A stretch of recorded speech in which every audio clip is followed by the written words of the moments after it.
Hello everyone, thank you very much for watching this video. Please subscribe, like and share. So today's recipe would be simple or easy jollof rice, and the ingredients would be 3 medium-sized onions, 4 carrots, tomato puree or double concentrate. I would also be using corned beef, so a tin of corned beef, which weighs around 325 grams. I would be using a half cup of olive oil. I'll be using white ground pepper, 2 teaspoons of salt, red chili powder, 1 stock cube, 3 star anise, and 3 to 4 bay leaves. Additionally, to get the aroma, I'll be using a teaspoon of curry powder and a teaspoon of turmeric powder. I've also got green garden peas, and lastly, my basmati rice. So, the pan has been on the fire for about 1 minute and I've poured the oil in there. At this point, I will start chopping my onions.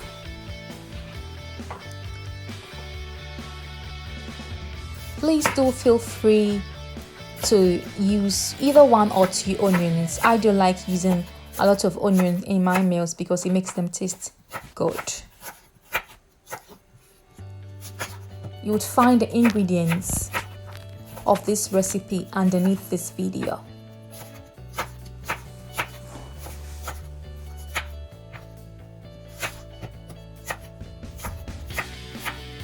Adding more onions makes it have this unique taste. Try it and then tell me how it goes. So I'll be putting my onions in there. Please make sure you stand a bit far from the hot oil because you don't want your skin to burn. I'll keep stirring this for about 6 minutes because I want to obtain a golden brownish color. So I've put in my half teaspoon of chili powder, stirring everything to make sure everything is evenly uniform. And I'm putting in my tomato paste as well, or tomato puree, and I'm stirring it to make sure it absorbs in the oil and together with the onions. I'll be adding 2 cups of water, and my glass is about 200 ml each.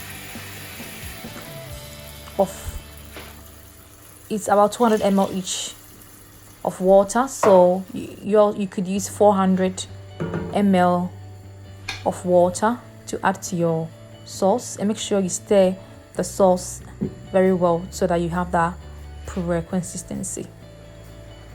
So after it has been on the fire for about 5 minutes, I'll be adding my bay leaves and my star anise.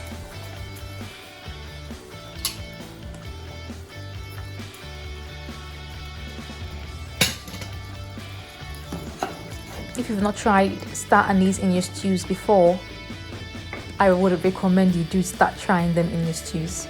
It gives it this unique taste and flavor. Whilst our stew is on the fire, let it boil on medium heat for about 10 minutes. So while it's there, you start chopping your cleaned and peeled carrots.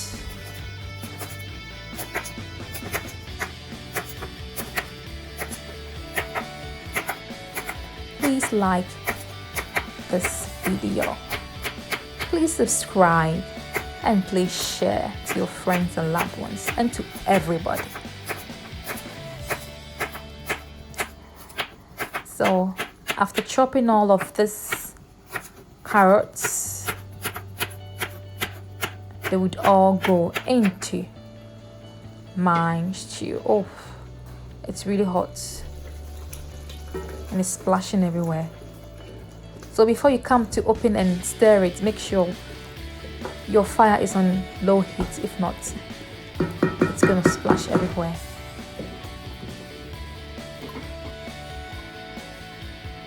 So it's now time to put in the carrot. The stew has been boiling for about 10 minutes whilst I was chopping the carrot. After I've put in the carrots, I'll stir it and just make it boil for an additional 5 minutes. And then now it's time to put in the other vegetable, which is the green garden peas.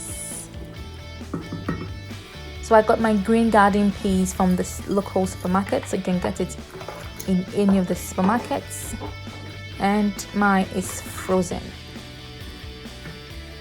Yeah, so I'll put in my stock cube at this point to give the vegetables and the stew some taste. You can use any stock cube of your choice. You can use chicken, you can use vegetable, you can use beef stock cube.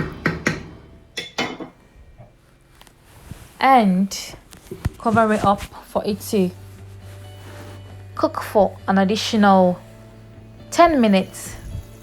See, the oil is coming on the top, meaning it's getting ready. Yeah, it's getting ready. So at this point, I'll be adding my curry powder, which is a teaspoon, and I'll be adding my turmeric powder as well, which is also a teaspoon. Make sure I stir it very well, not forgetting our ground white powder, which needs to go in very soon. Yeah, so you can use just a half teaspoon, but I'm using a full teaspoon because I do like my food to be very spicy. Yeah, I like my food hot, so I used a full teaspoon, but you can use half. I'm putting in salt to taste now, which is also a teaspoon.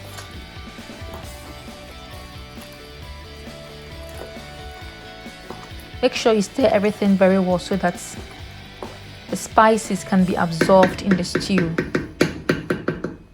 Everything can be infused together.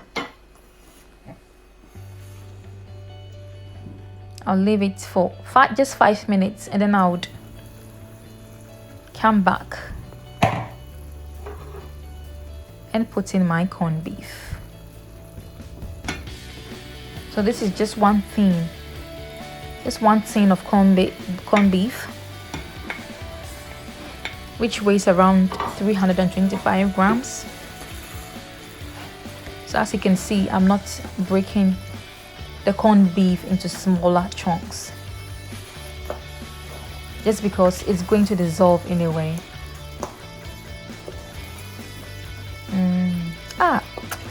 If you have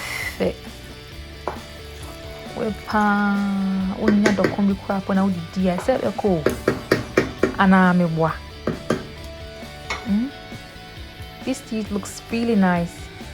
You can eat it with banku or kenke.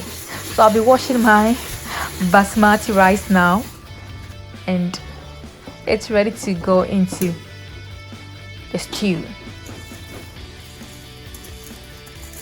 You can use any rice of your choice. You can use jasmine rice, you can use just any rice of your choice, but I do use basmati rice for most of my food preps. This part is very crucial. Make sure you stir everything together. Make sure the stew is very even with the rice. You don't want certain sections to be white and certain sections to be yellowish or reddish. You want everything to cook very nicely together. So mix it very well till you obtain a color similar to what I've got here. So very even. Yeah. So I want to add just a little bit of water to help it cook well. And because I want my jollof just a little bit softer, not too hard. You can leave it without water if you want your jollof to be hard, but I just want it to be just a little bit soft. So the water I put in was about 100 ml, and I'm going to cover this with either, oh yeah, this is what I found. So I found a kitchen foil paper. So you can cover this with either a kitchen foil paper or a baking paper, kitchen baking paper. And it's very important that you leave your fire or your gas or your stove on a very low heat. You don't want it to be very high, if not it's going to be burned underneath. So after 15 minutes of the jollof being on the stove or on the fire, the water has been absorbed. So can you see that? So you can't see any water in there. The water has been absorbed. So what you have to do is to just stir it. While you're stirring, make sure you don't take the spoon too deep down the pan. Look at what I found. I found 1 star anise. I've put it back because I really want to have that aroma in my food. So I left it on for an additional 15 minutes, and this is how it looks like after an additional 15 minutes. So at this point, it's been cooking for 30 minutes now. So don't put the spoon too much down the bottom of the pan, because if not, you'll be bringing up burnt stuff and it's going to just spoil the taste of your jollof rice. So just be careful when you are stirring the jollof rice. You just have to stir with caution.